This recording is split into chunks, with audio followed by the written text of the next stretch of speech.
여러분께서 이렇게 오늘 길라잡이 경험하시는 것이 통독 수련회의 틀이에요. 이렇게 하다 보면 통독 수련회 이제 앞에 설명이 이렇게 이제 길거나 또 너무 이제 오래진 않지만 이렇게 설명하고 함께 성경을 직접 읽고 이게 이제 통독 수련회의 틀입니다. 이제 짧게 지금 성경 한 권을 여러분이 경험하시는데 그런 의미에서는 히브리서는 13장까지인데 원래 정속도로 읽게 되면은 36분이 걸리는 타임이거든요. 전체가 다. 히브리서 성경을 한번 읽는데. 그러니까 그 시간과 함께 설명 간혹 들어가고 그래서 미리 설명을 드린 이유가 이제 그런 거고요. 그래서 성경을 읽고 여러분이 들으신 설명들을 다시 떠올리면서 중간중간 혹시 설명이 제가 필요한 부분이 있다면 제가 멈춰서 설명도 드릴 텐데 거의 대부분의 설명을 제가 다 드렸어요. 그리고 오늘 여기서 읽으시는 걸로 끝나시는 게 아니라 반드시 여러분이 다시 한번 나누어 드린 이 핸드아웃을 가지고 구분해 놓은 이거 세분해 놓은 거예요. 히브리서 통독 세 파트로 읽을 수 있도록 내용을 정리를 해드린 거거든요. 그러니까 읽으시면서 끊고 정리하고 또 끊고 정리하고 넘어가면서 한번 처음에는 그렇게 시간과 노력을 들이셔야 돼요. 그러면 히브리서는 여러분이 확실히 여러분의 것이 될 수 있을 거예요.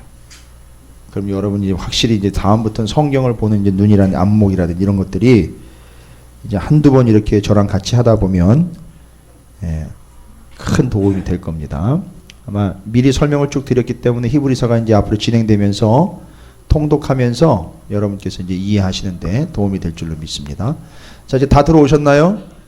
자, 그러면 이제 히브리서 성경을 직접 읽어 보도록 하겠습니다. 과연 히브리서 저자가 그렇게 애타하면서 옛날로 또 히브리인들이 이제 유대교로 다음에 예수 아닌 다른 것으로 돌아가는 것을 급격히 반대하면서 막으면서 본질을 설명해 주고 있는 핍박과 문제가 이들을 어렵게 하거나 포기하게 하거나 돌아가게 하는 것이 아니라 본질이 이들을 지켜내는 히브리서 저자의 아주 피땀 어린 또 하나님이 그 마음이 깊이 서려 있는 히브리서 먼저 1장부터 4장까지 첫 번째 통독 단락을 읽어 보도록 하겠습니다.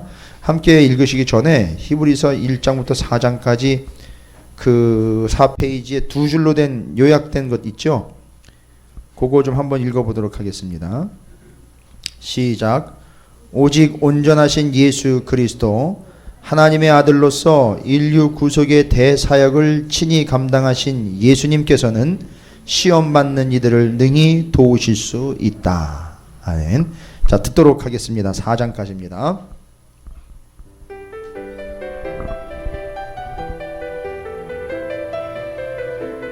제351일 히브리서 1장에서 4장. 오직 완전하신 예수 그리스도 하나님의 아들로서 인류 구속의 대사역을 친히 감당하신 예수님께서는 시험받는 이들을 능히 도우실 수 있습니다. 히브리서 1장. 옛적에 선지자들을 통하여 여러 부분과 여러 모양으로 우리 조상들에게 말씀하신 하나님이 이 모든 날 마지막에는 아들을 통하여 우리에게 말씀하셨으니 이 아들을 만유의 상속자로 세우시고 또 그로 말미암아 모든 세계를 지으셨느니라. 이는 하나님의 영광의 광채시요 그 본체의 형상이시라. 그의 능력의 말씀으로 만물을 붙드시며 죄를 정결하게 하는 일을 하시고 높은 곳에 계신 지극히 크신 이의 우편에 앉으셨느니라. 그가 천사보다 훨씬 뛰어남은 그들보다 더욱 아름다운 이름을 기업으로 얻으심이니 하나님께서 어느 때 천사 중 누구에게 너는 내 아들이라 오늘 내가 너를 낳았다 하셨으며 또다시 나는 그에게 아버지가 되고 그는 내게 아들이 되리라 하셨느냐. 또 그가 맏아들을 이끌어 세상에 다시 들어오게 하실 때에 하나님의 모든 천사들은 그에게 경배할지어다 말씀하시며 또 천사들에게 관하여는 그는 그의 천사들을 바람으로 그의 사역자들을 불꽃으로 삼으시느니라 하셨으되 아들에 관하여는 하나님이여 주의 보좌는 영영하며 주의 나라의 규는 공평한 규이니이다.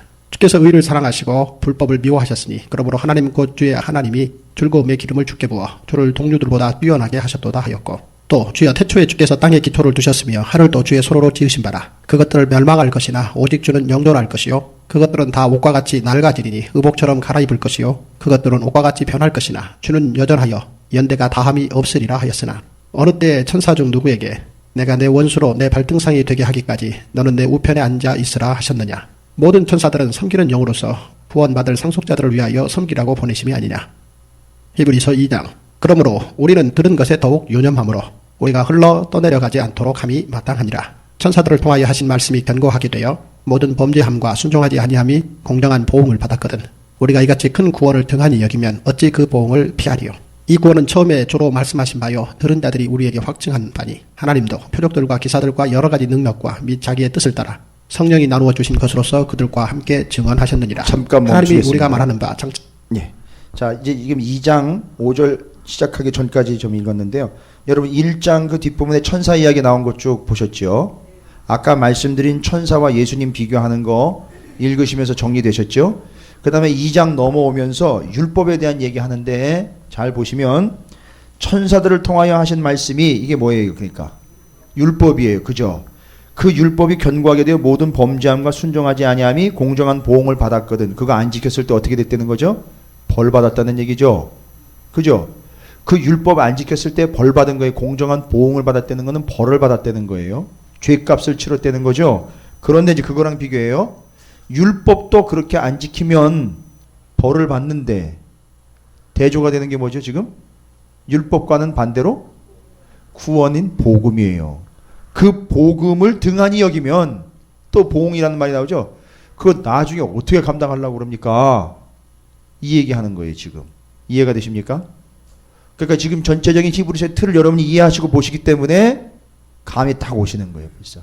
그냥 넘어가는 얘기들이 아니에요. 앞에 있는 천사 내용도 아시죠? 천사보다 누가 뛰어나다는 거예요? 예수님이 뛰어나다는 거예요. 아들이라는 얘기죠. 천사들을 어떻게 부렸다는 거예요? 일꾼들로 사역자들로 부렸다는 거예요. 그런데 천사를 숭배하고 있고 천사를 인정하고는 유대교로 돌아가겠느냐 이거예요. 말이 안 된다는 거예요. 지금 전체적으로 여러분이 쭉 이해하고 있는 상태에서 이 본문들을 보시면 정말 말도 안 되는 일이 벌어졌었구나. 이게 탁 이해가 되실 거예요. 이게 뭔 소리야? 이제 예전엔 이랬는데 지금은 이게 말도 안 되는 일이 이렇게 벌어지고 있는 거구나. 이렇게 이제 감을 잡으시는 겁니다. 자, 이제 그 뒤로 또 천사들보다 잠깐 못하게 되었던 예수 그리스도 이야기를 통해서 천사보다 못한 게 아니라 천사가 못한 일을 감당해내신 예수님을 이야기하는 거 또 들어보시면 되겠습니다. 예. 바울 세상을 천사들에게 복종하게 하심이 아니니라. 그러나 누구인가가 어디에서 증언하여 이르되 사람이 무엇이기에 주께서 그를 생각하시며 인자가 무엇이기에 주께서 그를 돌보시나이까. 그를 잠시 동안 천사보다 못하게 하시며 영광과 존귀로 관을 씌우시며 만물을 그 발 아래에 복종하게 하셨느니라 하였으니 만물로 그에게 복종하게 하셨은즉 복종하지 않은 것이 하나도 없어야 하겠으나 지금 우리가 만물이 아직 그에게 복종하고 있는 것을 보지 못하고 오직 우리가 천사들보다 잠시 동안 못하게 하심을 입은 자 곧 죽음의 고난 받으심으로 말미암아 영광과 존귀로 관을 쓰신 예수를 보니 이를 행하시면 하나님의 은혜로 말미암아 모든 사람을 위하여 죽음을 맛보려 하심이라. 그러므로 만물이 그를 위하고 또한 그로 말미암은 이가 많은 아들들을 이끌어 영광에 들어가게 하시는 일에 그들의 구원의 창시자를 고난을 통하여 온전하게 하심이 합당하도다. 거룩하게 하시는 이와 거룩하게 함을 입은 자들이 다 한 근원에서 난지라. 그러므로 형제라 부르시기를 부끄러워하지 아니하시고 이르시되 내가 주의 이름을 내 형제들에게 선포하고 내가 주를 교회 중에서 찬송하리라 하셨으며 또다시 내가 그를 의지하리라 하시고 또다시 볼지어다 나와 및 하나님께서 내게 주신 자녀라 하셨으니 자녀들은 혈과 육에 속하였음에 그도 또한 같은 모양으로 혈과 육을 함께 지니심은 죽음을 통하여 죽음의 세력을 잡은 자 곧 마귀를 멸하시며 또 죽기를 무서워하므로 한평생 매어 종로로 타는 모든 자들을 놓아주려 하심이니 이는 확실히 천사들을 붙들어 주려 하심이 아니요 오직 아브라함의 자손을 붙들어 주려 하심이라. 그러므로 그가 범사에 형제들과 같이 되심이 마땅하도다. 이는 하나님의 일에 자비하고 신실한 대제사장이 되어 백성의 죄를 속량하려 하심이라. 그가 시험을 받아 고난을 당하셨은즉 시험 받는 자들을 능히 도우실 수 있느니라. 히브리서 3장. 그러므로 함께 하늘의 부르심을 받은 거룩한 형제들아 우리가 믿는 도리의 사도이시며 대제사장이신 예수를 깊이 생각하라. 그는 자기를 세우신 이에게 신실하시기를 모세가 하나님의 온 집에서 한 것과 같이 하셨으니 그는 모세보다 더욱 영광을 받을 만한 것이 마치 집 지은 자가 그 집보다 더욱 존귀함 같으니라. 집마다 지은 이가 있으니 만물을 지으신 이는 하나님이시라.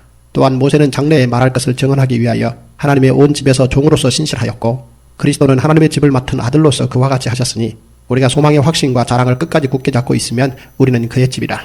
그러므로 성경이 이르신 바와 같이 오늘 너희가 그의 음성을 듣거든 광야에서 시험하던 날에 거역하던 것 같이 너희 마음을 완고하게 하지 말라. 거기서 너희 열조가 나를 시험하여 증험하고 40년 동안 나의 행사를 보았느니라. 그러므로 내가 이 세대에게 노하여 이르기를 그들이 항상 마음이 미혹되어 내 길을 알지 못하는도다 하였고 내가 노하여 맹세한 바와 같이 그들은 내 안식에 들어오지 못하리라 하였다 하였느니라. 형제들아 너희는 삼가 혹 너희 중에 누가 믿지 아니하는 악한 마음을 품고 살아계신 하나님에게서 떨어질까 조심할 것이요 오직 오늘이라 일컫는 동안에 매일 피차 권면하여 너희 중에 누구든지 죄의 유혹으로 완고하게 되지 않도록 하라. 우리가 시작할 때 확신한 것을 끝까지 견고히 잡고 있으면 그리스도와 함께 참여한 자가 되리라. 성경에 일렀으되 오늘 너희가 그의 음성을 듣거든 경노하시게 하던 것 같이 너희 마음을 완고하게 하지 말라 하였으니 듣고 경노하시게 하던 자가 누구냐? 모세를 따라 애굽에서 나온 모든 사람이 아니냐? 또 하나님이 40년 동안 누구에게 노하셨느냐? 그들의 시체가 광야에 엎드려진 범죄한 자들에게가 아니냐? 또 하나님이 누구에게 맹세하사 그의 안식에 들어오지 못하리라 하셨느냐? 곧 순종하지 아니하던 자들에게가 아니냐? 이로 보건대 그들이 믿지 아니하므로 능히 들어가지 못한 것이라. 히브리서 4장. 그러므로 우리는 두려워할지니 그의 안식에 들어갈 약속이 남아 있을지라도 너희 중에는 혹 이르지 못할 자가 있을까 함이라. 그들과 같이 우리도 복음 전함을 받은 자이나 들은 바 그 말씀이 그들에게 유익하지 못한 것은 듣는 자가 믿음과 결부시키지 아니함이라. 이미 믿는 우리들은 저 안식에 들어가는도다. 그가 말씀하신 바와 같으니 내가 노하여 맹세한 바와 같이 그들이 내 안식에 들어오지 못하리라 하셨다 하였으나 세상을 창조할 때부터 그 일이 이루어졌느니라. 제7일에 관하여는 어딘가에 이렇게 일렀으되 하나님은 제7일에 그의 모든 일을 쉬셨다 하였으며 또 다시 거기에 그들이 내 안식에 들어오지 못하리라 하였으니 그러면 거기에 들어갈 자들이 남아 있거니와 복음 전함을 먼저 받은 자들은 순종하지 아니함으로 말미암아 들어가지 못하였으므로 오랜 후에 다윗의 글에 다시 어느 날을 정하여 오늘이라고 미리 이같이 일렀으되 오늘 너희가 그의 음성을 듣거든 너희 마음을 완고하게 하지 말라 하였나니 만일 여호수아가 그들에게 안식을 주었더라면 그 후에 다른 날을 말씀하지 아니하셨으리라. 그런즉 안식할 때가 하나님의 백성에게 남아있도다.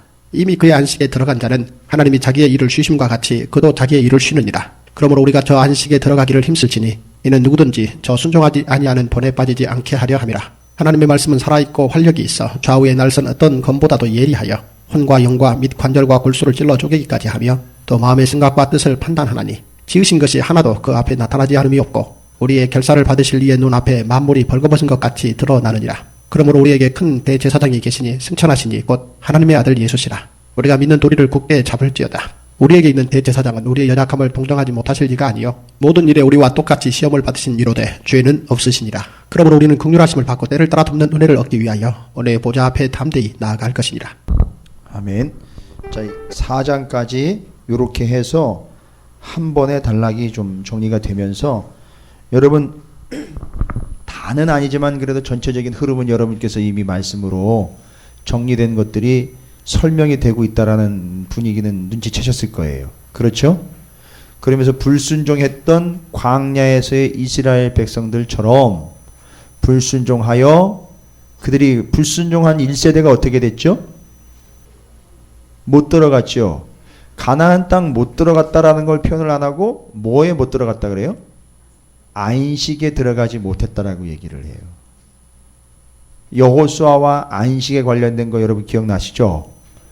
가나안 땅 들어간 걸 잠정적 안식으로 표현을 했어요. 영원한 안식은 뭐예요? 새 하늘과 새 땅 들어가는 것처럼 불순종했던 자들이 그 잠정적 안식인 가나안 땅에 못 들어간 것처럼 여러분이 지금 복음에 순종하지 않고 지키지 아니하면 여러분은 어떻게 된다는 거죠? 영원한 안식에 들어갈 자격을 못 얻는다는 거예요. 그 가나안 땅 들어가지 못한 출애굽 1세대들처럼 연결이 되세요? 이렇게 연결이 되는 거예요.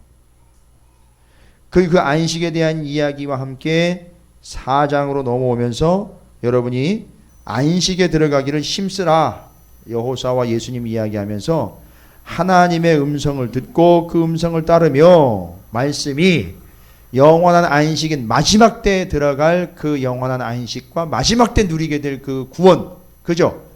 그거 얘기하면서 여러분이 잘 아는 4장 12절 말씀이 나오는 거예요. 이게 성서 주일에만 이 말씀이 이렇게 표현될 말씀이 아니고 성경 말씀을 이해할 때만 등장하는 단골 메뉴로 4장 12절에 하나님의 말씀은 살아있고 활력이 있어 좌우의 날선 어떤 검보다도 예리하여 혼과 영과 및 관절과 골수를 찔러 쪼개기까지 하며 또 마음의 생각과 뜻을 판단하나니 이거 너무 잘 알고 있는 말씀이잖아요 우리가.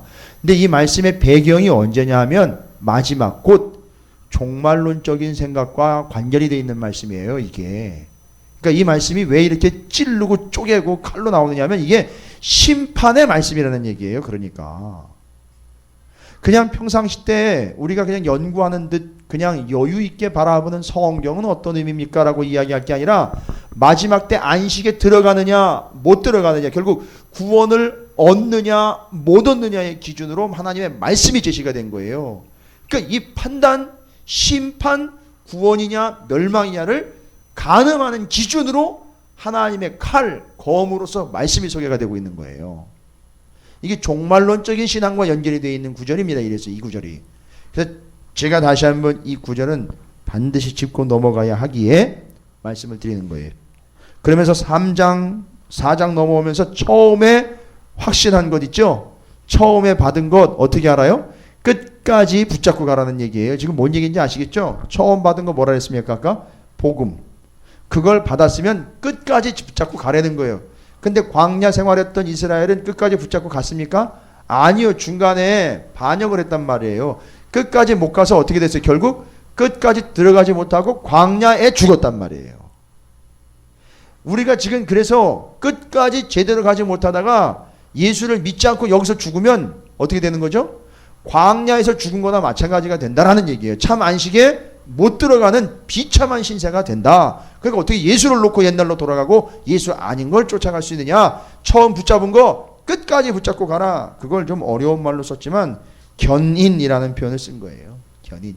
끝까지 붙잡고 가거라 라고 이야기한 거예요. 그게 4장까지의 내용입니다.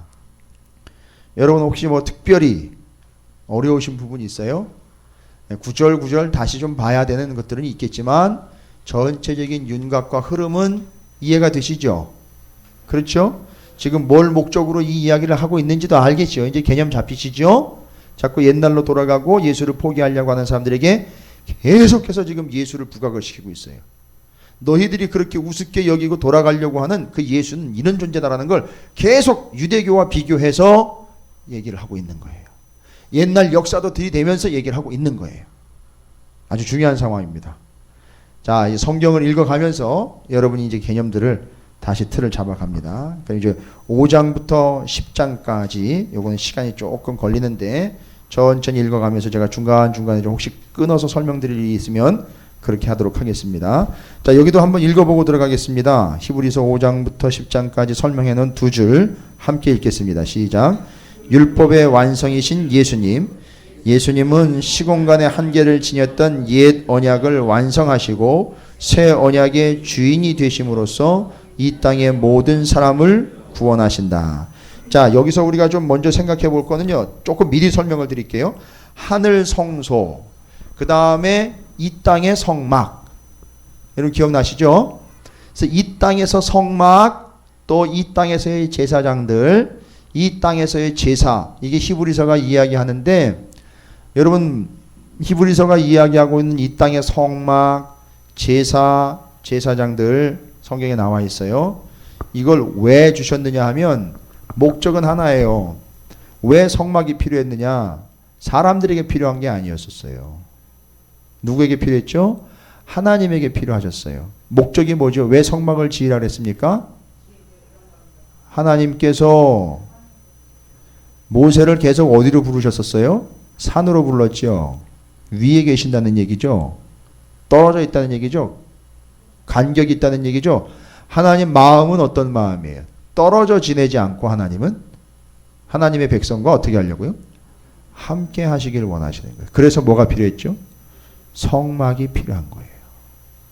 근데 이 성막은 제사장도 그렇고 이 성막을 보면 뭘 볼 수 있어야 되느냐 하면 이 성막은 잠깐 옮길 수 있고 가볍게 옮겨 놓을 수 있는 텐트지만 이걸 보면 뭐를 떠올리라고요? 이거는 공간에 한계가 있고 움직일 수도 있고 좀 허접하기도 하고 바람 불면 흔들리고 펄럭거리는 부족한 성막이지만 이걸 보면서 뭘 떠올리라고요? 하나님의 나라 하늘 성소를 떠올리라고. 그리고 그 성막 안에서 왔다 갔다 하는 제사장들이 있죠. 그 제사장들을 보면 누구를 떠올리라고요? 우리의 완전하고 큰 제사장인 예수 그리스도를 떠올리라고. 뭐로 주신 거예요? 제사는요. 제물 갖다가 피를 흘려 뿌려서 하나님께 드리면 하나님 받고 용서하시는 거. 근데 그 제사를 한 번으로 완성해낸 분이 있죠. 예수님이 십자가의 희생 제사를 보면 그걸 보고선 깨달으라고 우리에게 보여주신 성경엔 뭐라고 얘기하면 모형이라고 그랬어요. 모형. 이해가 되십니까? 그러니까 성막과 제사와 제사장들을 보면 모형으로서 그걸 써먹었어요. 하나님이. 나중에 그 모형을 보고 실체가 나타나면 어떻게 하라고요? 모형을 보고 있다가 실체가 나타나면 그게 이거였구나라는 걸 알아먹으라고. 그래서 그 성막을 보고 하늘 성소가 있다라는 걸 알아먹으라고. 그 제사장이 제사 드린 걸 보고 예수님이 대제사장으로 오셨을 때에 이 예수님이 바로 그때 그 대제사장이 했던 그걸 감당했던 그분이 스스로 제물이 돼가지고 피를 흘려 제사를 드린 한 번밖에 없고 단 한 번의 제사로 완성을 한 대제사장이로구나 라는 걸 알아먹으라고 그 제사장과 성막과 그 제사는 우리에게 뭐로 보여준 거예요? 모형으로 보여준 거란 말이에요. 그래서 모형을 보고 있다가 실체가 딱 나타나니까 그때 그것이 이걸 위함이었구나라는 걸 알아먹고는 따라가는 거예요. 믿게 되는 거예요. 이해가 되십니까? 그런데 지금 옛날로 돌아간다는 얘기는 실체가 왔는데도 불구하고 뭘 붙잡는다는 거예요? 모형을 붙잡고 산다는 얘기예요. 여전히. 그거 있을 수 없다는 거예요. 그렇죠? 어릴 때에는 모형 장난감을 가지고 놀 수 있어요. 그러나 어른이 되면은요, 실제로 차를 운전하면서 타고 다녀야죠. 근데 여전히 어른이 되는데도 모형 가지고 놀고 있어요. 이게 여전히 너희는 젖 먹는 수준밖에 안 되는구나 라고 이야기하는 거예요. 자, 요 모형론입니다. 그래서 그 모형으로 훈련된 그들이 실체가 왔을 때 알아먹는 거예요. 모형을 보고 훈련된 이들이 실체를 보고 이해하는 거예요. 이해가 되십니까? 그래서 예수님 왔을 때 알아본 거예요. 그 다음에 하늘 성소 이야기할 때 알아먹는 거예요. 이 성막 그거 그렇지. 그 다음에 단 한 번의 제사 할 때 그 대제사장이 드렸던 속죄 제사 보고 알아먹는 거예요. 다 알아보는 거예요. 제물, 그분이 예수님이 제물이 된 거구나. 이렇게 연계를 해가지고 그때 그 모형으로 실체를 알아볼 수 있게 모형이라고 설명을 하고 있어요. 근데 자꾸 옛날로 돌아가는 건 그 모형을 자꾸 의식하는 삶으로 돌아가는 거랑 똑같다. 실체가 있음에도 불구하고 이제 그거 얘기하는 겁니다. 자, 이게 이제 5장부터 10장까지에 포함되어 있는 내용이에요. 그럼 같이 읽으시면서 멜기세덱의 반차를 따른 예수 그리스도 이야기이며 또 첫 언약, 새 언약, 그 모든 지성소, 중보자, 성막의 개념들과 실체인 예수 그리스도 비교하는 거, 이거 다 의도한 바 여러분 아시죠? 옛날로 돌아가면 안 된다. 그건 모형이다. 실체에 청렴해라. 실체를 붙잡아라. 모형 붙잡지 말아라. 이야기하는 겁니다. 자, 들어보도록 하겠습니다.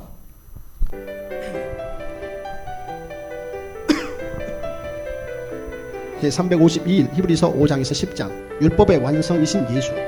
예수님은 시공간의 한계를 지녔던 옛 언약을 완성하시고 새 언약의 주인이 되심으로써 이 땅의 모든 사람들을 구원하십니다. 히브리서 5장 대제사장마다 사람 가운데서 택한 자이므로 하나님께서 한 일에 사람을 위하여 예물과 속죄하는 제사를 드리게 하나니 그가 무식하고 미혹된 자를 능히 용납할 수 있는 것은 자기도 연약에 휩싸여 있습니다. 그러므로 백성을 위하여 속죄제를 드림과 같이 또한 자기를 위하여도 드리는 것이 마땅하니라.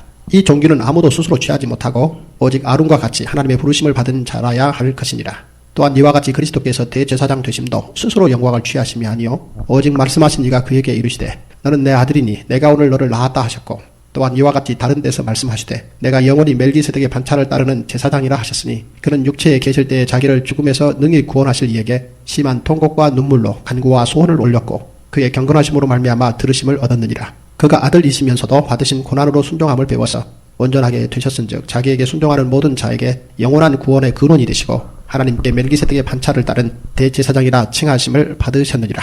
멜기세덱에 관하여는 우리가 할 말이 많으나 너희가 듣는 것이 둔함으로 설명하기 어려우니라. 때가 오래되었으므로 너희가 마땅히 선생이 되었을 터인데 너희가 다시 하나님의 말씀의 초보에 대하여 누구에게서 가르침을 받아야 할 처지이니 단단한 음식은 못 먹고 젖이나 먹어야 할 자가 되었도다. 이는 젖을 먹는 자마다 어린아이니 의의 말씀을 경험하지 못한다요. 단단한 음식은 장성한 자의 것이니 그들은 지각을 사용함으로 연단을 받아 선악을 분별하는 자들이니라.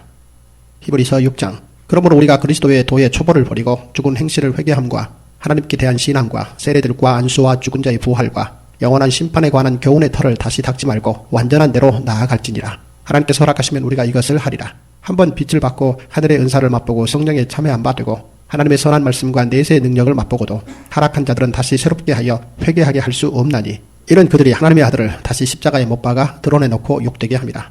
땅이 그 위에 자주 내리는 비를 흡수하여 밭가는 자들이 쓰기에 합당한 채소를 내면 하나님께 복을 받고, 만일 가시와 엉겅퀴를 내면 버림을 당하고 저주함에 가까워 그 마지막은 불사름이 되리라. 사랑하는 자들아, 우리가 이같이 말하나 너희에게는 이보다 더 좋은 것, 곧 구원에 속한 것이 있음을 확신하노라. 하나님은 불의하지 아니하사 너희 행위와 그의 이름을 위하여 나타낸 사랑으로 이미 성도를 섬긴 것과 이제도 섬기고 있는 것을 잊어버리지 아니하시느니라. 우리가 간절히 원하는 것은 너희 각 사람이 동일한 부지런함을 나타내어 끝까지 소망의 풍성함에 이르러 게으르지 아니하고 믿음과 오래 참음으로 말미암아 약속들을 기업으로 받는 자들을 본받는 자 되게 하려는 것이니라. 하나님이 아브라함에게 약속하실 때 가리켜 맹세할 자가 자기보다 더 큰 이가 없으므로 자기를 가리켜 맹세하여 이르시되 내가 반드시 너에게 복주고 복주며 너를 번성하게 하고 번성하게 하리라 하셨더니 그가 이같이 오래 참아 약속을 받았느니라. 사람들은 자기보다 더 큰 자를 가리켜 맹세하나니 맹세는 그들이 다투는 모든 일의 최후 확정이니라. 하나님의 약속을 기업으로 받는 자들에게 그 뜻이 변하지 아니함을 충분히 나타내시려고 그 일을 맹세로 보증하셨나니 이는 하나님이 거짓말을 하실 수 없는 이 두 가지 변하지 못할 사실로 말미암아 앞에 있는 소망을 얻으려고 피난처를 찾은 우리에게 큰 안위를 받게 하려 하십니다. 우리가 이 소망을 가지고 있는 것은 영혼의 닷 같아서 튼튼하고 견고하여 휴장 안에 들어가나니 그리로 앞서가신 예수께서 멜기세덱의 반차를 따라 영원히 대제사장이 되어 우리를 위하여 들어가셨느니라.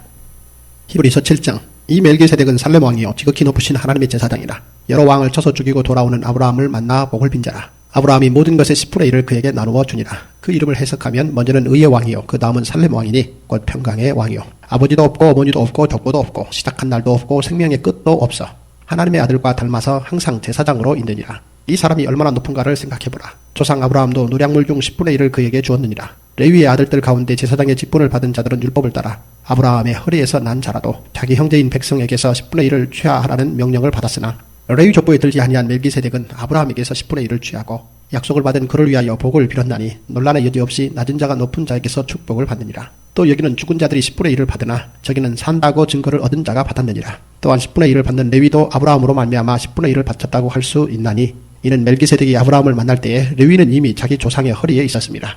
레위 계통의 제사 직분으로 말미암아 온전함을 얻을 수 있었으면 백성이 그 아래에서 율법을 받았으니 어찌하여 아론의 반차를 따르지 않고 멜기세덱의 반차를 따르는 다른 한 제사장을 세울 필요가 있느냐. 제사 직분이 바뀌어졌은즉 율법도 반드시 바꾸어지리니 이것은 한 사람도 제단 일을 받들지 않는 다른 지파에 속한 자를 가리켜 말한 것이라.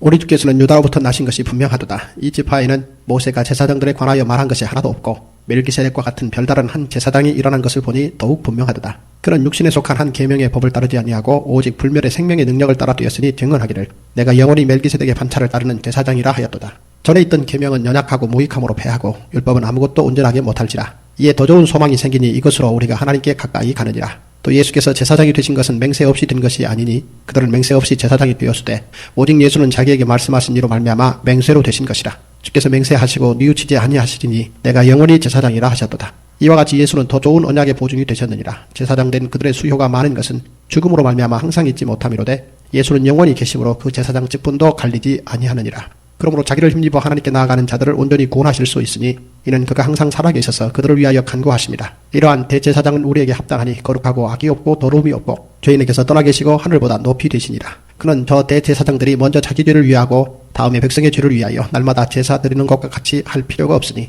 이는 그가 단번에 자기를 드려 이루셨습니다. 율법은 약점을 가진 사람들을 제사장으로 세웠거니와 율법 후에 하신 맹세의 말씀은 영원히 온전하게 되신 아들을 세우셨느니라. 히브리서 8장. 지금 우리가 하는 말의 요점은 이러한 대제사장이 우리에게 있다는 것이라. 그는 하늘에서 지극히 크신 이의 보좌 우편에 앉으셨으니 성소와 참 장막에서 섬기는 이시라. 이 장막은 주께서 세우신 것이요 사람이 세운 것이 아니니라. 대제사장마다 예물과 제사드림을 위하여 세운 자니 그러므로 그도 무엇인가 드릴 것이 있어야 할지니라. 예수께서 만일 땅에 계셨더라면 제사장이 되지 아니하셨을 것이니 이는 율법을 따라 예물을 드리는 제사장이 있습니다. 그들이 섬기는 것은 하늘에 있는 것의 모형과 그림자라. 모세가 장막을 지으려 할 때에 지시하심을 얻음과 같으니 이르시되 삼가 모든 것을 산에서 내게 보이던 본을 따라 지으라 하셨느니라. 그러나 이제 그는 더 아름다운 직분을 얻으셨으니 그는 더 좋은 약속으로 세우신 더 좋은 언약의 중보자시라. 저 첫 언약이 무흠하였더라면 둘째 것을 요구할 일이 없었으려니와 그들의 잘못을 지적하여 말씀하시되 주께서 이르시되 볼지어다 날이 이르리니 내가 이스라엘 집과 유다 집과 더불어 새 언약을 맺으리라. 또 주께서 이르시기를 이 언약은 내가 그들의 열조의 손을 잡고 애굽 땅에서 인도하여 내던 날에 그들과 맺은 언약과 같지 아니하도다. 그들은 내 언약 안에 머물러 있지 아니하므로 내가 그들을 돌보지 아니하였노라. 또 주께서 이르시되 그날 후에 내가 이스라엘 집과 맺을 언약은 이것이니 내 법을 그들의 생각에 두고 그들의 마음에 이것을 기록하리라. 나는 그들에게 하나님이 되고 그들은 내게 백성이 되리라. 또 각각 자기 나라 사람과 각각 자기 형제를 가르쳐 이르기를 주를 알라 하지 아니할 것은 그들이 작은 자로부터 큰 자까지 다 나를 알미라. 내가 그들의 불의를 긍휼히 여기고 그들의 죄를 다시 기억하지 아니하리라 하셨느니라. 새 언약이라 말씀하셨음에 첫 것은 낡아지게 하신 것이니 낡아지고 쇠하는 것은 없어져 가는 것이니라. 히브리서 9장. 첫 언약에도 섬기는 예법과 세상에 속한 성소가 있더라. 예비한 첫 장막이 있고 그 안에 등잔대와 상과 진설병이 있으니 이는 성소라 일컫고, 또 둘째 휘장 뒤에 있는 장막을 지성소라 일컫나니 금향로와 사면을 금으로 싼 언약궤가 있고 그 안에 만나를 담은 금 항아리와 아론의 쌍난 지팡이와 언약의 돌판들이 있고 그 위에 속죄소를 덮는 영광의 그룹들이 있으니 이것들에 관하여는 이제 낱낱이 말할 수 없노라. 이 모든 것을 이같이 예비하였으니 제사장들이 항상 첫 장막에 들어가 섬기는 예식을 행하고 오직 둘째 장막은 대제사장이 홀로 1년에 한 번 들어가되 자기와 백성의 허물을 위하여 드리는 피 없이는 아니하나니 성령이 이로써 보이신 것은 첫 장막이 서 있을 동안에는 성소에 들어가는 길이 아직 나타나지 아니한 것이라. 이 장막은 현재까지의 비유니 이에 따라 드리는 예물과 제사는 섬기는 자를 그 양심상 온전하게 할 수 없나니 이런 것은 먹고 마시는 것과 여러 가지 씻는 것과 함께 육체의 예법일 뿐이며 개혁할 때까지 맡겨둔 것이니라. 그리스도께서는 장래 좋은 일의 대제사장으로 오사 손으로 짓지 아니한 것 곧 이 창조에 속하지 아니한 더 크고 온전한 장막으로 말미암아 염소와 송아지의 피로 하지 아니하고 오직 자기의 피로 영원한 속죄를 이루사 단번에 성소에 들어가셨느니라. 염소와 황소의 피와 및 암송아지의 죄를 부정한 자에게 뿌려 그 육체를 정결하게 하여 거룩하게 하거든. 하물며 영원하신 성령으로 말미암아 흠없는 자기를 하나님께 드린 그리스도의 피가 어찌 너희 양심을 죽은 행실에서 깨끗하게 하고 살아계신 하나님을 섬기게 하지 못하겠느냐. 이로 말미암아 그는 새 언약의 중보자시니 이는 첫 언약 때에 범한 죄에서 속량하려고 주사 부르심을 입은 자로 하여금 영원한 기업의 약속을 얻게 하려 하십니다. 유언은 유언한 자가 죽어야 되나니 유언은 그 사람이 죽은 후에야 유효한즉 유언한 자가 살아있는 동안에는 효력이 없느니라. 이러므로 첫 언약도 피 없이 세운 것이 아니니 모세가 율법대로 모든 계명을 온 백성에게 말한 후에 송아지와 염소의 피 및 물과 붉은 양털과 오술초를 취하여 그 두루마리와 온 백성에게 뿌리며 이르되 이는 하나님이 너희에게 명하신 언약의 피라 하고 또한 이와 같이 피를 장막과 섬기는 일에 쓰는 모든 그릇에 뿌렸느니라. 율법을 따라 거의 모든 물건이 피로서 정결하게 되나니 피 흘림이 없은즉 사함이 없느니라. 그러므로 하늘에 있는 것들의 모형은 이런 것들로서 정결하게 할 필요가 있었으나 하늘에 있는 그것들은 이런 것들보다 더 좋은 제물로 할지니라. 그리스도께서는 참 것의 그림자인 손으로 만든 성소에 들어가지 아니하시고 바로 그 하늘에 들어가사 이제 우리를 위하여 하나님 앞에 나타나시고 대제사장이 해마다 다른 것의 피로써 성소에 들어가는 것 같이 자주 자기를 드리려고 아니하실지니 그리하면 그가 세상을 창조한 때부터 자주 고난을 받았어야 할 것이오되 이제 자기를 단번에 제물로 드려 죄를 없이 하시려고 세상 끝에 나타나셨느니라. 한 번 죽는 것은 사람에게 정해진 것이요 그 후에는 심판이 있으리니 이와 같이 그리스도도 많은 사람의 죄를 담당하시려고 단번에 들이신 바 되셨고 구원에 이르게 하기 위하여 죄와 상관없이 자기를 바라는 자들에게 두 번째 나타나시리라. 히브리서 10장. 율법은 장차 올 좋은 일의 그림자일 뿐이요 참 형상이 아니므로 해마다 늘 드리는 같은 제사로는 나아오는 자들을 언제나 온전하게 할 수 없느니라. 그렇지 아니하면 섬기는 자들이 단번에 정결하게 되어 다시 죄를 깨닫는 일이 없으리. 어찌 제사 드리는 일을 그치지 아니하였으리요. 그러나 이 제사들에는 해마다 죄를 기억하게 하는 것이 있나니 이는 황소와 염소의 피가 능히 죄를 없이 하지 못합니다. 그러므로 주께서 세상에 임하실 때 이르시되 하나님이 제사와 예물을 원하지 아니하시고 오직 나를 위하여 한 몸을 예비하셨도다. 번제와 속죄제는 기뻐하지 아니하시나니 이에 내가 말하기를 하나님이여 보시옵소서 두루마리 책에 나를 가리켜 기록된 것과 같이 하나님의 뜻을 행하러 왔나이다 하시느니라. 위에 말씀하시기를 주께서는 제사와 예물과 번제와 속죄제는 원하지도 아니하고 기뻐하지도 아니하신다 하셨고 이는 다 율법을 따라 드리는 것이라. 그 후에 말씀하시기를 보시옵소서 내가 하나님의 뜻을 행하려 왔나이다 하셨으니 그 첫째 것을 폐하시면 둘째 것을 세우려 하십니다. 이 뜻을 따라 예수 그리스도의 몸을 단번에 들이심으로 말미암아 우리가 거룩함을 얻었노라. 제사장마다 매일 서서 섬기며 자주 같은 제사를 드리되 이 제사는 언제나 죄를 없게 하지 못하거니와 오직 그리스도는 죄를 위하여 한 영원한 제사를 드리시고 하나님 우편에 앉으사 그 후에 자기 원수들을 자기 발등상이 되게 하실 때까지 기다리시나니 그가 거룩하게 된 자들을 한 번의 제사로 영원히 온전하게 하셨느니라. 또한 성령이 우리에게 증언하시되 주께서 이르시되 그날 후로는 그들과 맺을 언약이 이것이라 하시고 내 법을 그들의 마음에 두고 그들의 생각에 기록하리라 하신 후에 또 그들의 죄와 그들의 불법을 내가 다시 기억하지 아니하리라 하셨으니 이것들을 사하셨은즉 다시 죄를 위하여 제사 드릴 것이 없느니라. 그러므로 형제들아 우리가 예수의 피를 힘입어 성소에 들어갈 담력을 얻었나니 그 길은 우리를 위하여 휘장 가운데로 열어놓으신 새로운 살 길이요 휘장은 곧 그의 육체니라. 또 하나님의 집 다스리는 큰 제사장이 계심에 우리가 마음의 뿌림을 받아 악한 양심으로부터 벗어나고 몸은 맑은 물로 씻음을 받았으니 참 마음과 온전한 믿음으로 하나님께 나아가자. 또 약속하신 이는 미쁘시니 우리가 믿는 도리의 소망을 움직이지 말며 굳게 잡고 서로 돌아보아 사랑과 선행을 격려하며 모이기를 패하는 어떤 사람들의 습관과 같이 하지 말고 오직 권하여 그날이 가까움을 볼수록 더욱 그리하자. 우리가 진리를 아는 지식을 받은 후 짐짓 죄를 범한즉 다시 속죄하는 제사가 없고 오직 무서운 마음으로 심판을 기다리는 것과 대적하는 자를 태울 맹렬한 불만이 있으리라. 모세의 법을 폐한 자도 두세 증인으로 말미암아 불쌍히 여김을 받지 못하고 죽었거든. 하물며 하나님의 아들을 짓밟고 자기를 거룩하게 한 언약의 피를 부정한 것으로 여기고 은혜의 성령을 욕되게 하는 자가 당연히 받을 형벌은 얼마나 더 무겁겠느냐. 너희는 생각하라. 원수 갚는 것이 내게 있으니 내가 갚으리라 하시고 또 다시 주께서 그의 백성을 심판하리라 말씀하신 것을 우리가 아노니 살아계신 하나님의 손에 빠져 들어가는 것이 무서울진저. 전날에 너희가 빚을 받은 후에 고난의 큰 싸움을 견디어낸 것을 생각하라. 폭은 비방과 환란으로서 사람에게 구경거리가 되고 폭은 이런 형편에 있는 자들과 사귀는 자가 되었으니 너희가 갇힌 자를 동정하고 너희 소유를 빼앗기는 것도 기쁘게 당한 것은 더 낫고 영구한 소유가 있는 줄 알미라. 그러므로 너희 담대함을 버리지 말라. 이것이 큰 상을 얻게 하느니라. 너희에게 인내가 필요하면 너희가 하나님의 뜻을 행한 후에 약속하신 것을 받기 위함이라. 잠시 잠깐 후면 오실 이가 오시리니 지체하지 아니하시리라. 나의 의인은 믿음으로 말미암아 살리라. 또한 뒤로 물러가면 내 마음이 그를 기뻐하지 아니하리라 하셨느니라. 우리는 뒤로 물러가 멸망할 자가 아니요 오직 영혼을 구원함에 이르는 믿음을 가진 자니라. 아멘. 39절에 뒤로 물러가는 건 뭔 얘기인지 아시겠죠? 뒤로 물러가는 건 유대교로 돌아가고 옛날로 돌아가며 예수가 아닌 다른 것으로 돌아가는 것. 옛날 것에 연연하는 것 이야기하는 겁니다. 옛 언약, 새 언약. 여러분 아시겠습니까? 옛 언약은 뭐예요? 율법. 새 언약은 뭐예요? 복음. 여기서 그렇게 다 이야기가 되고 있어요. 그래서 대조가 되고 대비가 되고 있죠.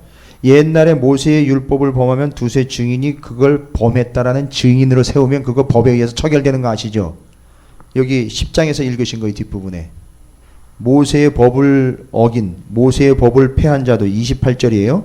두세 증인으로 말미암아 불쌍히 여김을 받지 못하고 죽었거든. 뭔 얘기예요?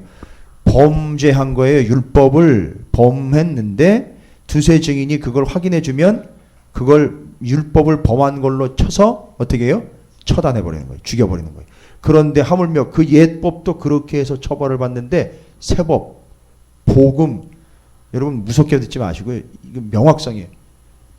새 복음도 그렇게 새 언약으로 받은 건데 그걸 범했다. 뭔 얘기예요? 복음을 범했다? 받아들이지 않고 돌아가 버렸고 무시해 버렸다? 그러면 옛날 율법도 두세 증인에 의해서 처단이 됐는데 새로운 법도 만약에 버리고 돌아가 버리면 그 벌을 어떻게 받을 거냐 이 얘기예요. 구원 못 받는다는 얘기로 그렇게 얘기하는 거죠. 다 이렇게 연결이 되는 거예요. 여러분 히브리서 전체 윤곽 여러분 이미 가지고 계시죠? 그거에 의해서 여러분이 구구절절히 여러분 쭉 읽어가시다 보면 그 이야기가 무슨 이야기인지를 이제는 개념을 잡으신다는 거예요. 내용상 다. 자, 이제 중요한 거는 이제 11장부터 13장까지인데요. 이제 끝으로 읽어보시면 돼요. 여기서는 두 가지를 제가 미리 좀 설명을 드려야 돼요. 제일 중요한 게 뭐냐면 히브리서 11장 믿음장이라고 일컬어지는 시작할 때 1절이요. 고민이 되는 구절이에요. 정리가 안 돼가지고 막 헷갈려하는 분들이 많은데 믿음은 바라는 것들의 실상이요 보이지 않는 것들의 증거다라고 이야기를 했어요.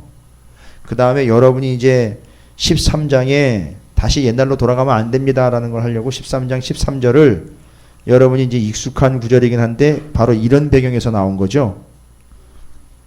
13장 13절 그런즉 우리도 그의 치욕을 짊어지고 영문 밖으로 그에게 나아가자. 이게 뭔 얘기였는가? 이게 다 히브리서의 전체적인 윤곽에서 이해할 수 있는 구절이에요. 그럼 일단 11장 1절에 믿음은 바라는 것들의 실상, 보이지 않는 것들의 증거다라고 이야기하는 이 실상과 증거에 대한 이야기를 드릴게요. 믿음이래요. 그게 실상이고 그게 증거인데 실상과 증거를 믿음을 설명하는데 썼어요.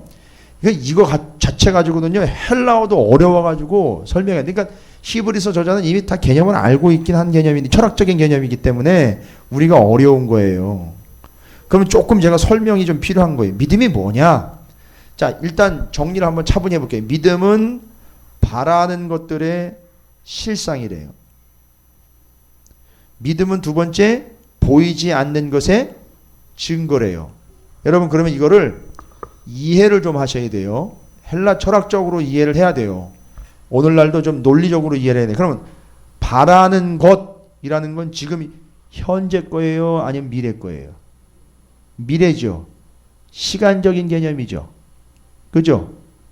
바라는 건 현재 아직 이루어지지 않은 거죠.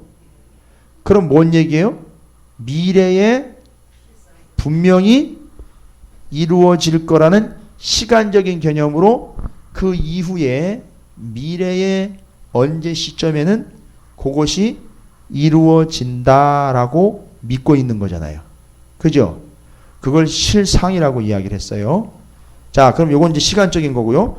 보이지 않는 거예요. 지금 있어요, 없어요? 있어요. 있는데 눈에만 안 보이는 거죠. 그거의 증거래요. 그러면 이거는 지금 현재 우리 안에 살아가고 있는 이 공간을 치면 있는 거예요. 근데 눈에 안 보이는 거죠. 그럼 바라는 거는 뭐예요? 시간적인 거라 그랬죠. 미래에 이루어질 거니까 지금 현재는 아니지만 반드시 미래에는 이루어지는 거죠. 시간적인 개념이죠. 그러나 보이는 거는요, 공간적인 개념이죠. 여러분, 왜 제가 시간 공간을 얘기하냐면 시공간, 시공간을 초월하며 시공간을 완성해내는 개념. 공간도 이야기되고 시간적인 것도 이야기되는 거. 여러분, 뭐 있을까요? 좀 힌트를 드리면 요한계시록에 가면 자꾸 그런 얘기예요. 시간적으로 공간적으로 완성된 거. 개념상 뭐예요? 시간적으로 공간적으로 먼 미래지만 완성돼요, 반드시. 그다음에 공간적으로도 또 공간이라는 개념으로 소위 말하면 우리가 차지할 수 있는 공간. 시간 반드시 미래에 이루어질 것. 개념으로 자꾸 얘기되고 언급된 거 있었잖아요. 이기는 자에게 허락된 거. 새 하늘과 새 땅, 그 다음에 새 예루살렘 성. 그죠? 이제 이해가 되셔요? 개념상? 이게 시공간을 다 아우른 개념이에요. 그럼 더 쉽게 말씀드릴게요. 자꾸 이제 요한계시록이나 이런 걸로 이야기하다 보면 또 다른 설명이 필요하니까. 자, 상상을 해보세요. 원래는 이제 여러분이 히브리서 끝나면 그거 하나씩 선물로 가져가시면 좋은데 화분이에요. 근데 이 화분에 씨앗이 이미 심겨져 있어요. 무씨가 그 안에 심겨져 있어요. 그럼 화분 자체로 봐요. 씨가 보입니까? 안 보입니까? 안 보이죠. 그러나 그 씨가 그 화분 안에, 흙 안에 존재하고 있죠. 그 다음에 이 씨는 조건과 환경이 잘 맞으면 분명히 며칠 뒤면은 어떻게 돼요? 싹이 나겠죠. 자, 이거예요. 믿음은 그것이 언젠가는 싹이 날 거라는 확신. 그 다음에 눈에 보이지 않지만 그 흙 안에는 씨가 있다는 걸 알고 있는 거. 요거 그래서 그 확신과 알고 있는 걸 아울러서 믿음이라고 얘기한다는 거예요. 좀 어렵습니까? 정리를 잘 하셔야 돼요. 이게 처음 여러분 하면 이렇게 정리가 되는 걸 같은데 잘 정리를 하시면 아주 확실해져요. 믿음은 뭐냐면 바라는 것, 반드시 이루어질 그것이 언젠가는 이루어질 거라는 뭐예요? 확신. 이해가 되셨어요, 이제? 그 다음에 현재는 눈에 보이지 않지만 지금도 여전히 존재하고 있는 공간. 그것이 있다라고 알고 있는 것. 여러분, 지금 하나님의 나라가 분명히 있지요. 보이지 않지만. 그렇죠? 그거 알고 계시죠? 그거 플러스 반드시 언젠간 하나님의 뜻이 이루어질 것이라는 확신. 이 두 가지를 포함을 해서 뭐라 그런다고요? 믿음이라는 거예요. 그래서 믿음은 바라는 것들이 반드시 이루어질 확신, 현재 보이지 않지만 있다고 알고 있는 그것. 이거 두 가지를 합쳐서 믿음이라고 얘기한다는 거예요. 집에 가셔서 묵상하세요. 말씀 읽으셔서 계속 묵상하세요. 그 다음에 자꾸 옛날로 돌아가려고 하는 이들에게 뭘 얘기하는 거냐면 13장 13절에 여러분이 그렇게 익숙한 구절임에도 불구하고 정확하게 개념이 안 됐던 것. 그러므로 그의 치욕을 짊어지고 영문 밖으로 나아가라 라고 이야기한 거 있죠. 여러분 교재에는 지금 정리가 되어 있는지 모르겠는데 13장 13절은 따로 정리가 안 되는데요. 거기다 정리를 해놓으세요. 여러분 반드시 어디를 읽으셔야 되냐면요. 영문 밖으로 나아가라는 이야기와 연결되는 구절이 레위기 4장을 여러분이 보셔야 돼요. 레위기 4장. 여러분 레위기 4장이 무슨 제사법인지 한번 보시면은요. 레위기 4장은 무슨 제사죠? 레위기 4장 1절부터 12절까지 나와 있는 어떤 제사에게? 속죄제죠. 그거 이해하셔야 돼요. 레위기 4장 1절부터 12절까지 원래 시간이 여유가 있으면 제가 이거 다 읽고 설명 중간중간 다 하고 가요. 근데 오늘은 먼저 설명 쭉 했고 성경을 쭉 그냥 스트레이트로 읽었는데 그 부분에 있어서 제가 좀 아쉽긴 하지만 1절부터 레위기 4장 1절부터 12절까지 한번 볼까요? 여기서 찾아내야 되는 구절이 있어요. 중요하게 연결되는데 속죄제 규례입니다. 여호와께서 모세에게 말씀하여 이르시되 이스라엘 자손에게 말하여 이르라. 누구든지 여호와의 계명 중 하나라도 그릇 범하였으되 만일 기름 부음을 받은 제사장이 범죄하여 백성의 허물이 되었으면 그가 범한 죄로 말미암아 흠없는 숫송아지로 속죄제물을 삼아 여호와께 드릴지니 그 숫송아지를 회막문 여호와 앞으로 끌어다가 그 숫송아지 머리 안수하고 그것을 여호와 앞에서 잡을 것이요 기름 부음을 받은 제사장은 그 숫송아지의 피를 가지고 회막에 들어가서 그 제사장이 손가락에 그 피를 찍어 여호와 앞 곧 성소와 휘장 앞에 7번 뿌릴 것이며 제사장은 또 그 피를 여호와 앞 곧 회막 안 향단 뿔들에 바르고 그 송아지의 피 전부를 회막 문 앞 번제단 밑에 쏟을 것이며 그러니까 지금 피 얘기하는 거네요. 피로 쏟고 바르고 뿌려야 되는 거 속죄제의 중요한 하나의 절차죠. 그 다음에 자 8절부터입니다. 또 그 속죄제물이 된 숫송아지의 모든 뭐예요? 기름. 여러분 왜 이 기름을 떼어내는지 아세요? 이 기름은 살쪄서 쪄있는 기름들 이야기하면서 송아지에서 기름 떼어내는 건 이건 죄를 상징한다 그래가지고 죄를 상징하는 이 죄의 기름 덩어리를 어떻게 했어요? 죄다 떼어낼지니 곧 내장에 덮인 기름과 내장에 붙은 모든 기름과 두 콩팥과 그 위의 기름 곧 허리 쪽에 있는 것과 간에 덮인 거풀을 콩팥과 함께 떼어내되 자 떼어내가지고요 화목제 제물의 소에게 떼어낸 것 같이 할 것이요 제사장은 그것을 어떻게 하래요? 번제단 위에 태워버리는 거예요. 그러니까 내장과 가죽 안에 붙어있는 기름 있죠. 그건 뭐를 상징한다고요? 죄를 상징한다 그래서 떼어서 어떻게 한다 그랬어요? 불살라 버리는 거예요. 근데 아까 피는요? 뿌렸어요. 왜요? 피는 생명이기 때문에 뿌리는 거예요. 그러나 죄는 어떻게 해야 돼요? 제거해야 돼요. 태워야 돼요. 그래서 기름 다 떼어내가지고 그걸 번제단에다가 타서 올려보냅니다. 여러분 그러면 이렇게 해서 제물이 기름 다 떼어낸 상태라면 어떤 상태인 거예요? 피도 뿌렸고 기름도 다 떼어냈습니다. 그럼 어떻게 되는 상태죠 지금? 온전하게 된 상태죠. 이게 구원받는 거죠. 그렇죠. 근데 여러분 만약에 죄의 상징으로 지금 기름이 있는데 기름이 있는 상태로 나아간다면요. 어떻게 되는 거예요? 죄가 있는 상태죠. 그 사람은 어떻게 되는 거죠? 구원을 못 받는데 이게 그냥 나온 편이 아니에요. 지옥 불에 탄다는 얘기가 그거예요.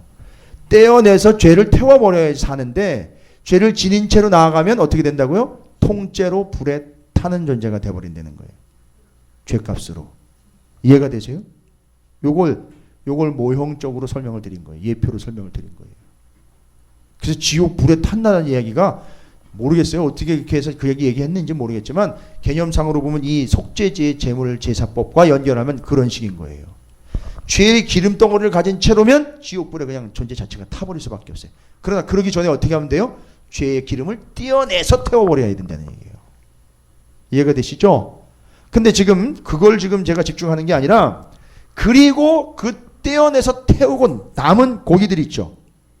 그걸 어떻게 했냐 보면 그 숫송아지의 가죽과 그 모든 고기와 그것의 머리와 정강이와 내장과 똥 곧 그 송아지의 전체를 어떻게 해요? 진영 바깥 영 밖에 진영 거주지 밖에 재 버리는 곳인 정결한 곳으로 가져다가 불로 나무 위에서 사르되 곧 재 버리는 곳에서 불사를 지니라. 여기 지금 진영 바깥 있죠. 여기 지금 히브리서 13장 13절에 영문 밖 있죠. 그거 얘기하는 거예요. 뭔 얘기인지 아시겠습니까? 그래서 히브리서 13장 13절에 이야기하고 그런즉 우리도 그 치욕을 짊어지고 영문 밖으로 나가자 이 이야기는 제물로 봤을 때 나머지 고기를 영문 밖으로 나가 태우는 거 있죠. 근데 그렇게 태움을 당하듯 영문 밖으로 쫓겨난 존재가 있어요. 희생 제물이 돼가지고. 누구예요? 예수 그리스도께서 어떻게 하셨어요? 영문 밖으로 어떻게 나가셨어요? 십자가를 지고 나는 죄인입니다. 온 세상 인류의 죄를 대신 짊어진 나는 죄 덩어리입니다 하고 어디로 나갔어요? 영문 밖으로 나아가 어디에서? 골고다에서 십자가에 달려 돌아가셨단 말이에요. 지금 그 얘기하는 겁니다. 우리가 예수를 버리고 유대교로 돌아가려고 하지 말고 예수님처럼 우리 저마다의 예수를 가슴에 안고 어디로 나아가자? 영문 밖으로 예수님처럼 죽으러 나아가자, 이 얘기인 거예요. 지금 고통의 상황에서도 예수를 버리지 말고 예수를 안고 예수와 함께 예수님처럼 영문 밖으로 나아가 예수님이 십자가에 달리신 것처럼 우리도 뭐하자? 부귀영화 누리러 가자, 죽으러 가자, 이 이야기 하는 거예요. 그러니까 지금 핍박이 오고 환란이 있고 어려움이 있더라도 뭐 하라는 거죠? 죽음으로 감당해내라, 이 이야기인 거예요. 결론은 영문 밖으로 나아가자, 이 이야기, 그 얘기입니다. 개념 잡히셨어요? 그건 믿음은 바라는 것들, 실상 보이지 않는 것들의 확신, 증거, 이것도 개념 잡히셨어요? 나중에 또 설명드릴게요. 다시 한 번씩. 자, 여기까지입니다. 먼저 설명이 됐고요. 10장부터 13장까지 11장부터 13장까지 내용이 좀 긴데 읽고 마치도록 하겠습니다. 읽겠습니다.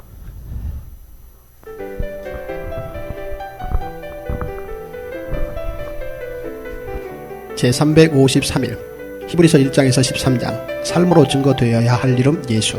믿음의 조상들을 본받아 예수님을 바라보며 잠시의 고난을 인내할 때 의와 평강의 열매를 맺을 수 있습니다.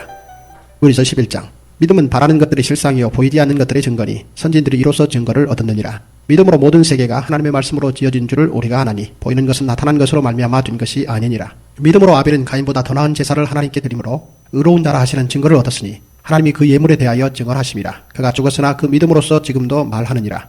믿음으로 에녹은 죽음을 보지 않고 옮겨졌으니 하나님이 그를 옮기심으로 다시 보이지 아니하였느니라. 그는 옮겨지기 전에 하나님을 기쁘시게 하는 자라 하는 증거를 받았느니라. 믿음이 없이는 하나님을 기쁘시게 하지 못하나니 하나님께 나아가는 자는 반드시 그가 계신 것과 또한 그가 자기를 찾는 자들에게 상 주시는 이심을 믿어야 할지니라. 믿음으로 노아는 아직 보이지 않는 일에 경고하심을 받아 경외함으로 방주를 준비하여 그 집을 구원하였으니 이로 말미암아 세상을 정죄하고 믿음을 따르는 의의 상속자가 되었느니라. 믿음으로 아브라함은 부르심을 받았을 때 순종하여 장래의 유업으로 받을 땅에 나아갈새 갈 바를 알지 못하고 나아갔으며 믿음으로 그가 이방의 땅에 있는 것 같이 약속의 땅에 거류하여 동일한 약속을 유업으로 함께 받은 이삭 및 야곱과 더불어 장막에 거하였으니 이는 그가 하나님이 계획하시고 지으실 터가 있는 성을 바랐습니다. 믿음으로 사라 자신도 나이가 많아 단산하였으나 잉태할 수 있는 힘을 얻었으니 이는 약속하신 일을 믿으신 줄 알았습니다. 이러므로 죽은 자와 같은 한 사람으로 말미암아 하늘의 허다한 별과 또 해변의 무수한 모래와 같이 많은 후손이 생육하였느니라. 이 사람들은 다 믿음을 따라 죽었으며 약속을 받지 못하였으되 그것들을 멀리서 보고 환영하며 또 땅에서는 외국인과 나그네의 임을 증언하였으니 그들이 이같이 말하는 것은 자기들이 본향 찾는 자임을 나타냅니다. 그들이 나온 바 본향을 생각하였더라면 돌아갈 기회가 있었으려니와 그들이 이제는 더 나은 본향을 사모하니 곧 하늘에 있는 것이라. 이러므로 하나님이 그들의 하나님이라 일컬음 받으심을 부러워하지 아니하시고 그들을 위하여 한 성을 예비하셨느니라. 아브라함은 시험을 받을 때에 믿음으로 이삭을 드렸으니 그는 약속들을 받은 자로되 그 외아들을 드렸느니라. 내 자손이라 칭할 자는 이삭으로 말미암으리라 하셨으니 그가 하나님이 능히 이삭을 죽은 자 가운데서 다시 살리실 줄로 생각한지라. 비유컨대 그를 죽은 자 가운데서 도로 받은 것이니라.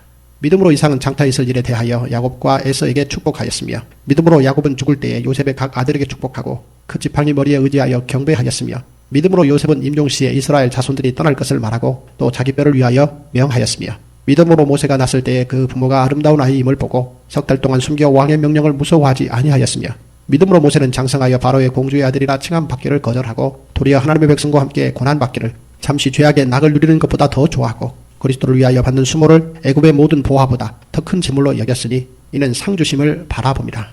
믿음으로 애굽을 떠나 왕의 노함을 무서워하지 아니하고 곧 보이지 아니하는 자를 보는 것 같이 하여 참았으며 믿음으로 유월절과 피 뿌리는 예식을 정하였으니 이는 장자를 멸하는 자로 그들을 건드리지 않게 하려 한 것이며 믿음으로 그들은 홍해를 육지같이 건넜으나 애굽 사람들은 이것을 시험하다가 빠져 죽었으며 믿음으로 7일 동안 여리고를 보니 성이 무너졌으며 믿음으로 기생 라합은 청탐꾼을 평안히 영접하였으므로 순종하지 아니한 자와 함께 멸망하지 아니하였도다. 내가 무슨 말을 더 하리요? 기드온, 바락, 삼손, 입다, 다윗 및 사무엘과 선지자들의 일을 말하려면 내게 시간이 부족하리로다. 그들은 믿음으로 나라들을 이기기도 하며 의를 행하기도 하며 약속을 받기도 하며 사자들의 입을 막기도 하며 불의 세력을 멸하기도 하며 칼날을 피하기도 하며 연약한 가운데서 강하게 되기도 하며 전쟁에 용감하게 되어 이방 사람들의 진을 물리치기도 하며 여자들은 자기의 죽은 자들을 부활로 받아들이기도 하며 또 어떤 이들은 더 좋은 부활을 얻고자 하여 심한 고문을 받되 구차히 풀려나기를 원하지 아니하였으며 또 어떤 이들은 조롱과 채찍질뿐 아니라 절박과 옥에 갇히는 시련도 받았으며 돌로 치는 것과 톱으로 켜는 것과 시험과 칼로 죽임을 당하고 양과 염소의 가죽을 입고 유리하여 궁핍과 환난과 학대를 받았으니 이런 사람은 세상이 감당하지 못하느니라. 그들이 광야와 산과 동굴과 토굴에 유리하였느니라. 이 사람들은 다 믿음으로 말미암아 증거를 받았으나 약속된 것을 받지 못하였으니 이는 하나님이 우리를 위하여 더 좋은 것을 예비하셨은즉 우리가 아니면 그들로 온전함을 이루지 못하게 하려 하심이라. 히브리서 12장. 이러므로 우리에게 구름같이 둘러싼 허다한 증인들이 있으니 모든 무거운 것과 얽매이기 쉬운 죄를 벗어버리고 인내로서 우리 앞에 당한 경주를 하며 믿음의 주여 또 온전하게 하시는 이인 예수를 바라보자. 그는 그 앞에 있는 기쁨을 위하여 십자가를 참으사 부끄러움을 개의치 아니하시더니 하나님 보좌 우편에 앉으셨느니라. 너희가 피곤하여 낙심하지 않기 위하여 죄인들이 같이 자기에게 거역한 일을 참으신 일을 생각하라. 너희가 죄와 싸우되 아직 피 흘리기까지는 대항하지 아니하고 또 아들들에게 권하는 것 같이 너희에게 권면하신 말씀도 잊었도다. 일러주되 내 아들아 주의 징계하심을 경히 여기지 말며 그에게 꾸지람을 받을 때에 낙심하지 말라. 주께서 그 사랑하시는 자를 징계하시고 그가 받아들이시는 아들마다 채찍질하심이라 하였으니 너희가 참음은 징계를 받기 위함이라. 하나님이 아들과 같이 너희를 대우하시나니 어찌 아버지가 징계하지 않는 아들이 있으리요. 징계는 다 받는 것이거늘 너희에게 없으면 사생자여 친아들이 아니니라. 또 우리 육신의 아버지가 우리를 징계하여도 공경하였거든 하물며 모든 영의 아버지께 더욱 복종하며 살려 하지 않겠느냐. 그들은 잠시 자기의 뜻대로 우리를 징계하였거니와 오직 하나님은 우리의 유익을 위하여 그의 거룩하심에 참여하게 하시느니라.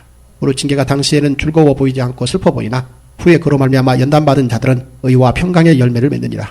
그러므로 피곤한 손과 연약한 무릎을 일으켜 세우고 너희 발을 위하여 곧은 길을 만들어 저른 다리로 하여금 어그러지지 않고 고침을 받게 하라. 모든 사람과 더불어 화평함과 거룩함을 따르라. 이것이 없이는 아무도 주를 보지 못하리라. 너희는 하나님의 은혜에 이르지 못하는 자가 없도록 하고 또 쓴 뿌리가 나서 괴롭게 하여 많은 사람이 이로 말미암아 더럽게 되지 않게 하며 음행하는 자와 혹 한 그릇 음식을 위하여 장자의 명분을 판 에서와 같이 망령된 자가 없도록 살피라. 너희가 아는 바와 같이 그가 그 후에 축복을 이어받으려고 눈물을 흘리며 구하되 버린 바가 되어 회개할 기회를 얻지 못하였느니라. 너희는 만질 수 있고 불이 붙는 산과 침침함과 흑암과 폭풍과 나팔 소리와 말하는 소리가 있는 곳에 이른 것이 아니라 그 소리를 듣는 자들은 더 말씀하지 아니하시기를 구하였으니 이는 짐승이라도 그 산에 들어가면 돌로 침을 당하리라 하신 명령을 그들이 견디지 못함이라. 그 보이는 바가 이렇듯 무섭기로 모세도 이르되 내가 심히 두렵고 떨린다 하였느니라. 그러나 너희가 이른 곳은 시온산과 살아계신 하나님의 도성인 하늘의 예루살렘과 천만 천사와 하늘에 기록된 장자들의 모임과 교회와 만민의 심판자이신 하나님과 및 온전하게 된 의인의 영들과 새 언약의 중보자이신 예수와 및 아벨의 피보다 더 나은 것을 말하는 뿌린 피니라. 너희가 삼가 말씀하신 일을 거역하지 말라. 땅에서 경고하신 일을 거역한 그들이 피하지 못하였거든 하물며 하늘로부터 경고하신 일을 배반하는 우리일까 보냐. 그때에는 그 소리가 땅을 진동하였거니와 이제는 약속하여 이르시되 내가 또 한 번 땅만 아니라 하늘도 진동하리라 하시느니라. 이 또한 한 번이라 하시면 진동하지 아니한 것을 영존하게 하기 위하여 진동할 것들 곧 만드신 것들이 변동될 것을 나타내십니다. 그러므로 우리가 흔들리지 않는 나라를 받았은즉 은혜를 받자. 이로 말미암아 경건함과 두려움으로 하나님을 기쁘시게 섬길지니 우리 하나님은 소멸하는 불이심이라. 히브리서 13장. 형제 사랑하기를 계속하고 손님 대접하기를 잊지 말라. 이로써 불의 중에 천사들을 대접한 이들이 있었느니라. 너희도 함께 갇힌 것 같이 갇힌 자를 생각하고 너희도 몸을 가졌은즉 학대받는 자를 생각하라. 모든 사람은 결혼을 귀히 여기고 침소를 더럽히지 않게 하라. 음행하는 자들과 간음하는 자들을 하나님이 심판하시리라. 돈을 사랑하지 말고 있는 바를 족한 줄로 알라. 그가 친히 말씀하시기를 내가 결코 너희를 버리지 아니하고 너희를 떠나지 아니하리라 하셨느니라. 그러므로 우리가 담대히 말하되 주는 나를 돕는 이시니 내가 무서워하지 아니하겠노라. 사람이 내게 어찌하리요 하노라. 하나님의 말씀을 너희에게 일러주고 너희를 인도하던 자들을 생각하며 그들의 행실의 결말을 주의하여 보고 그들의 믿음을 본받으라. 예수 그리스도는 어제나 오늘이나 영원토록 동일하시니라. 여러 가지 다른 교훈에 끌리지 말라. 마음은 은혜로서 굳게 함이 아름답고 음식으로서 할 것이 아니니 음식으로 말미암아 행한 자는 유익을 얻지 못하였느니라. 우리에게 제단이 있는데 장막에서 섬기는 자들은 그 제단에서 먹을 권한이 없나니 이는 죄를 위한 짐승의 피는 대제사장이 가지고 성소에 들어가고 그 육체는 영문 밖에서 불사릅니다. 그러므로 예수도 자기 피로서 백성을 거룩하게 하려고 성문 밖에서 고난을 받으셨느니라. 그런즉 우리도 그의 치욕을 짊어지고 영문 밖으로 그에게 나아가자. 우리가 여기에는 영원한 도성이 없으므로 장차 올 것을 찾나니 그러므로 우리는 예수로 말미암아 항상 찬송의 제사를 하나님께 드리자. 이는 그 이름을 증언하는 입술의 열매니라. 오직 선을 행함과 서로 나누어 주기를 잊지 말라. 하나님은 이 같은 제사를 기뻐하시느니라. 너희를 인도하는 자들에게 순종하고 복종하라. 그들은 너희 영혼을 위하여 경성하기를 자신들이 청산할 자인 것 같이 하느니라. 그들로 하여금 즐거움으로 이것을 하게 하고 근심으로 하게 하지 말라. 그렇지 않으면 너희에게 유익이 없느니라. 우리를 위하여 기도하라. 우리가 모든 일에 선하게 행하려 하므로 우리에게 선한 양심이 있는 줄을 확신하노니 내가 더 속히 너희에게 돌아가기 위하여 너희가 기도하기를 더욱 원하노라. 양들의 큰 목자이신 우리 주 예수를 영원한 언약의 피로 죽은 자 가운데서 이끌어내신 평강의 하나님이 모든 선한 일에 너희를 온전하게 하사 자기 뜻을 행하게 하시고 그 앞에 즐거운 것을 예수 그리스도로 말미암아 우리 가운데서 이루시기를 원하노라. 영광이 그에게 세세 무궁토록 있을지어다. 아멘. 형제들아 내가 너희를 권하노니 권면의 말을 용납하라. 내가 간단히 너희에게 썼느니라. 우리 형제 디모데가 놓인 것을 너희가 알라. 그가 속히 오면 내가 그와 함께 가서 너희를 보리라. 너희를 인도하는 자들과 및 모든 성도들에게 문안하라. 이달리아에서 온 자들도 너희에게 문안하느니라. 은혜가 너희 모든 사람에게 있을지어다. 여기까지입니다. 여러분께서 읽으신 바대로 또 정리한 바대로 히브리서가 이렇게 구약 성경에 여러 가지 성경적인 개념들이 다 인용이 됐고요. 정리가 됐고 연결이 됐고 또 완성이 됐습니다. 그래서 영문 밖으로 나아가자. 그러니까 유대교로 돌아오는 사람들은 어떻게 되는 거죠? 성 밖으로 나가는 게 아니라 유대교로 돌아가려고 하는 사람들은 어떻게 돼요? 성 안에 뭐가 있죠? 성전이 있잖아요. 그러니까 자꾸 성 안으로 들어가는 존재들이 되잖아요. 유대교로 돌아가려면. 근데 예수님은 오히려 거기서 나아가셨다는 거죠. 그러니까 너희들도 어떻게 하라? 성 안으로 들어와 성전을 자꾸 들어가려고 하지 말고 그건 이제 완성됐고 끝났으니까 성 밖으로 십자가를 지고 예수님처럼 나아가라 라고 이야기하는 겁니다. 그래서 끝까지 그 믿음을 지키고 잃지 말아라. 여기 맨 뒷부분에 갇혔던 디모데가 놓였다라는 이 이야기를 통해서 디모데 사도도 예수님을 믿는다는 이유로 아마 감옥에 갇혔던 것 같아요. 그렇다가 잠깐 또 풀려났었습니다. 그러니까 믿음 때문에 갇히고 잡히고 핍박받기가 이 당시에 어려운 상황이었던 거죠. 그럼에도 불구하고 믿음과 복음을 버리거나 포기하지 말고 끝까지 나아가자. 이게 히브리서가 이야기하고 있는 겁니다. 아마 오늘날 그리스도인들과 교회에 정확하게 주시는 말씀인 것 같습니다. 여러분 포기하지 마시고요. 예수 그리스도의 가치를 세상과 비교하셔서도 안 됩니다.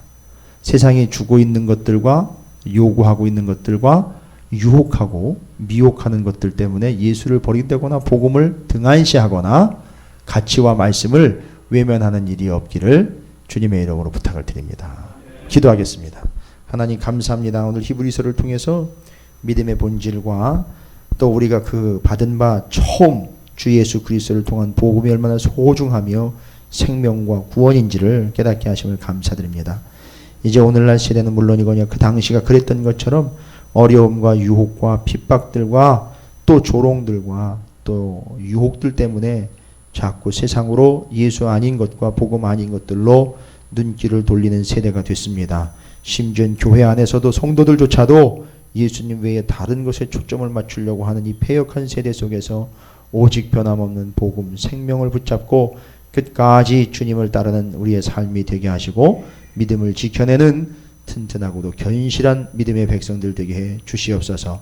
내일 주일입니다. 주님이 주시는 또한 놀라운 은혜 참 안식을 함께 누릴 수 있는 복된 날 되게 하여 주시옵시고 섬기는 교회와 가정들 위해 하나님의 믿음과 복음과 생명의 역사가 끊이지 아니하도록 지켜 보호해 주시옵소서.